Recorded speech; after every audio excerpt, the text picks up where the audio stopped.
If you don't mind, I will pick my mother tongue, which is Malayalam, to speak tonight. यदि आप बुरा ना माने तो आज की रात अपनी मातृभाषा मलयालम में संदेश देना चाहूंगा.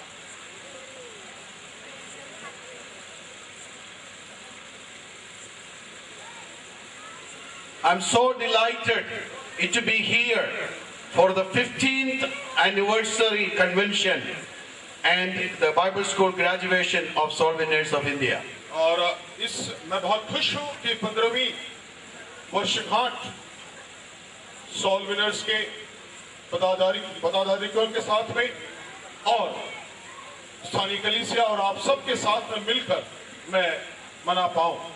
This is the first time that I am attending one of these functions. और ये पहली दफा होगा कि मैं इस प्रकार के किसी कार्यक्रम में भाग ले पाऊं. I thank the Lord for bringing me here to praise Him and worship Him with you all. और मैं परमेश्वर का धन्यवाद देता हूं कि परमेश्वर मुझे आपके बीच में यहाँ पर लेकर आया ताकि मैं उसकी आराधना और सहभागिता आपके साथ कर पाऊं.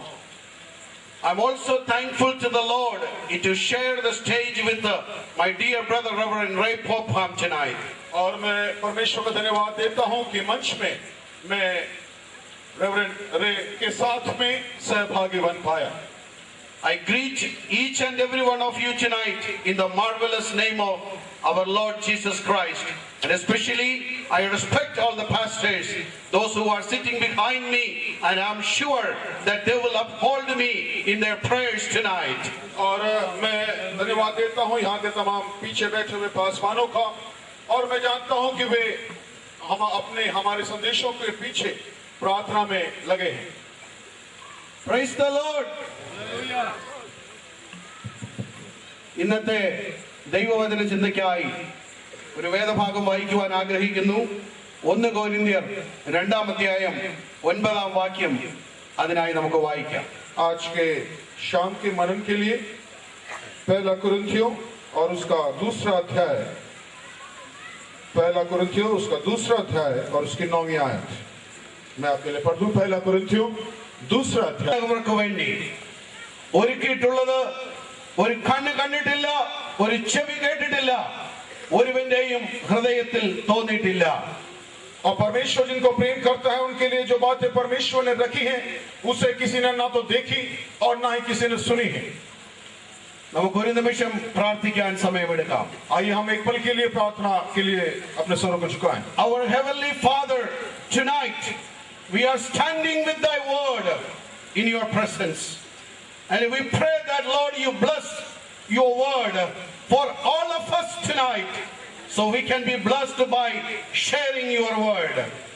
And we believe that Lord, in your word there is healing, there is deliverance, and there is blessing that we can receive from hearing of your word.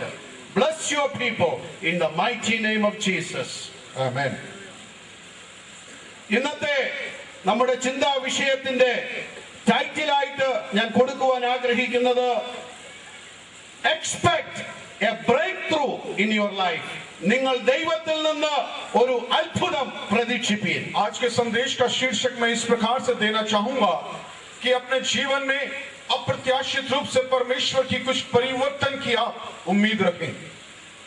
ജീവിതത്തിൽ പല ബന്ധപ്പാടുകളിൽ നിന്നും പല ബുദ്ധിമുട്ടുകൾ സഹിച്ചും പല കാര്യങ്ങൾ മാറ്റിവെച്ചിട്ടും നിങ്ങൾ ഓരോരുത്തരും വിവിധ സ്ഥലങ്ങളിൽ നിന്ന് ഇന്ന് രാത്രി ദൈവസന്നിധിയിൽ അവരുടെ വചനം കേൾക്കുവാനായി കടന്നു വന്നിരിക്കുന്നു എന്ന് ഞാൻ മനസ്സിലാക്കുന്നു. और मैं इस बात को समझता हूं कि अपने तमाम दैनिक परेशानियों, अपनी कठिनाइयों और अपने कामों को छोड़कर आज की रात आप परमेश्वर के वचन को सुनने के लिए यहाँ पर बैठे हैं. നിങ്ങൾ ഇന്ന് രാത്രി എന്നിൽ നിന്നൊന്ന് കേൾക്കുവാൻ ആഗ്രഹത്തോടെ ഇരിക്കരുത്, എന്നാൽ നിങ്ങൾ പ്രാർത്ഥിക്കണം, എന്റെ ദൈവത്തിൽ നിന്ന് ഇന്ന് രാത്രി എനിക്ക് എന്തെങ്കിലും കേൾക്കണമെന്ന്.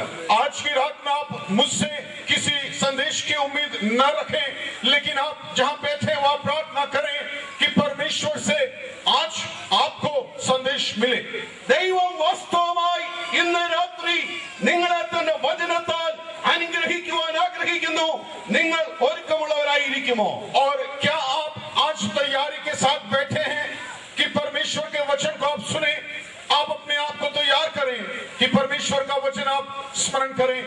पाएं। ദൈവം ഇന്ന് രാത്രി വാസ്തവമായി നമ്മളെ അനുഗ്രഹിക്കുവാൻ പോകുകയാണ്. അത് വിശ്വസിക്കുന്നവർ കരങ്ങളെ ഉയർത്തി ദൈവത്തിന് സ്തോത്രം ചെയ്യാം. और जो लोग इस बात का विश्वास करते हैं कि यकीनी तौर पर परमेश्वर आज की रात हमें आशीष देगा, अपने हाथों को उठाएं और परमेश्वर का धन्यवाद करें। Praise the Lord. Hallelujah. ദൈവം തന്നെ സ്നേഹിക്കുന്നവർക്ക് വേണ്ടി ഒരുക്കിയിട്ടുള്ളത് ഒരു കണ്ണ് കണ്ടിട്ടില്ല, ഒരു ചെവിയും കേട്ടിട്ടില്ല, ഒരുവന്റെ ഹൃദയത്തിൽ പോലും തോന്നിയിട്ടില്ല. परमेश्वर ने अपने प्रेम रखने वालों के लिए वे चीजें तैयार करी हैं जिसे किसी आंखों ने नहीं देखी, ना तो किसी कान ने सुना, ना ही किसी के चित्त या मन में आया है। ഇവിടെ പറയുന്നത് ദൈവം തന്നെ സ്നേഹിക്കുന്നവർക്ക് വേണ്ടി. और यहाँ पर इस प्रकार से लिखा है कि परमेश्वर ने अपने प्रेम रखने वालों के लिए। എന്താണ് സ്നേഹം? और प्रेम क्या है? സ്നേഹത്തിന്റെ ഉത്തമ ഉദാഹരണം കാട്ടിത്തന്നത് സ്വർഗസ്ഥനായ ദൈവം തന്നെയാണ്. और प्रेम का सर्वोत्तम आदर्श उदाहरण स्वर्गीय परमेश्वर ने ही हमें दिखाया।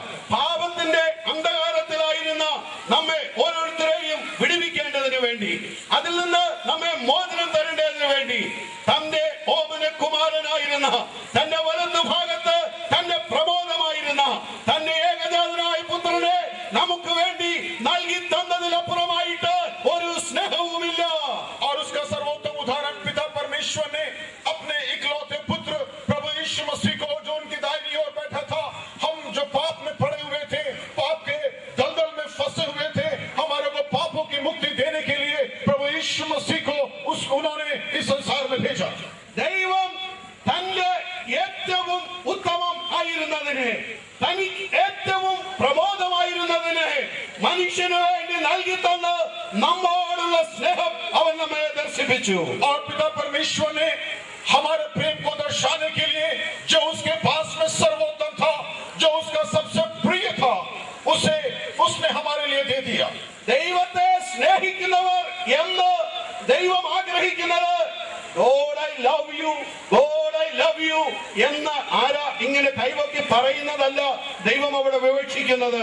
और यहाँ पर परमेश्वर का वचन इस प्रकार से इशारा नहीं करता, हाँ पिता परमेश्वर मैं तुझसे प्रेम करता हूँ, मैं तुझसे प्रेम करता हूँ, ये कहकर बताने से नहीं, जताने से नहीं।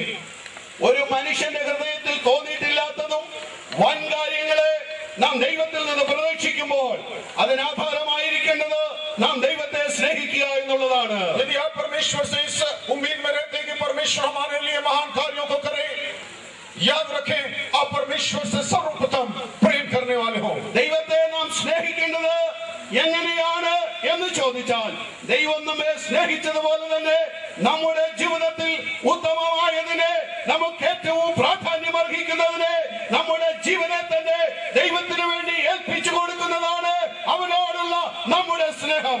और परमेश्वर के प्रति हम प्रेम को किस प्रकार से प्रदर्शित कर पाएंगे? जिस प्रकार परमेश्वर ने हमारे लिए उसने अपने बेटे को कुर्बान कर दिया, उस प्रेम के खातिर ठीक उसी प्रकार हम भी अपने आप को परमेश्वर के प्रेम के लिए कुर्बान करें। തങ്ങളുടെ ജീവനെയോ, തങ്ങളുടെ ജീവിതത്തിൽ ഏറ്റവും പ്രധാനമായിരുന്നതിനെയോ, തങ്ങളുടെ ജീവിതത്തിൽ ഏറ്റവും ഉത്തമം പ്രഷ്യസ് ആയിരുന്നതിനെയോ ദൈവത്തിന്